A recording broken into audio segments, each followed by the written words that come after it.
मैं आज आप सबके सामने एक कहानी लेकर आया हूँ, मेरे दिल के बहुत करीब। ये कोई आम कहानी नहीं है।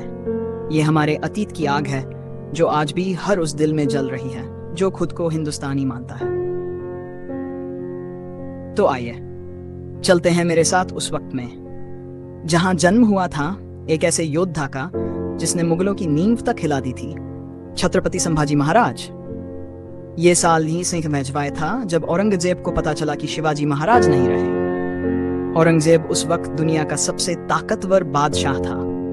5 लाख की सेना, दुनिया का सबसे बड़ा साम्राज्य, और अब उसकी नजर थी हमारे दक्षिण पर शायद उसे अंदाजा नहीं था कि अब उसका सामना मेरे जैसे एक मराठा से होने वाला है। छत्रपति संभाजी महाराज, उम्र सिर्फ 33 साल, लेकिन जज्बा आसमान छूता हुआ। अगले 9 सालों तक संभाजी महाराज ने ना सिर्फ मुगलों से बल्कि पुर्तगालियों से भी लोहा लिया। 100 से ज्यादा युद्ध, और हर युद्ध में जीत। जहां मेरे पिता की सीमा थी, मैंने उसे गुजरात से लेकर गोवा तक भगवे से भर दिया। पर में हमें धोखा मिला और मुझे बंदी बना लिया गया।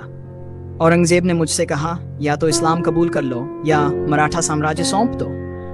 मेरा जवाब साफ था, अगर तू अपनी बेटी का निकाह भी मुझसे कर दे तो भी मैं इस्लाम कबूल नहीं करूंगा।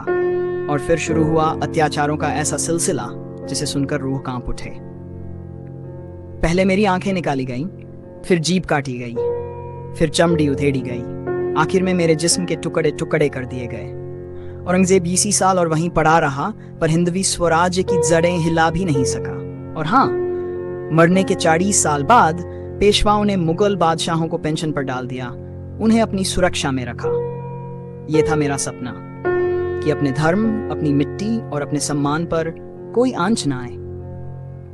मैंने अंग्रेजों से भी कहा था, मेरे राज्य में कोई इंसान ना गुलाम बनेगा, ना धर्म परिवर्तन होगा। और अंत में वो पत्र जो मैंने औरंगजेब को लिखा था, वो सिर्फ एक चेतावनी नहीं, मेरी आत्मा की पुकार थी। बादशाह सलामत, आप सिर्फ मुसलमानों के नहीं, पूरे हिंदुस्तान के बादशाह हैं।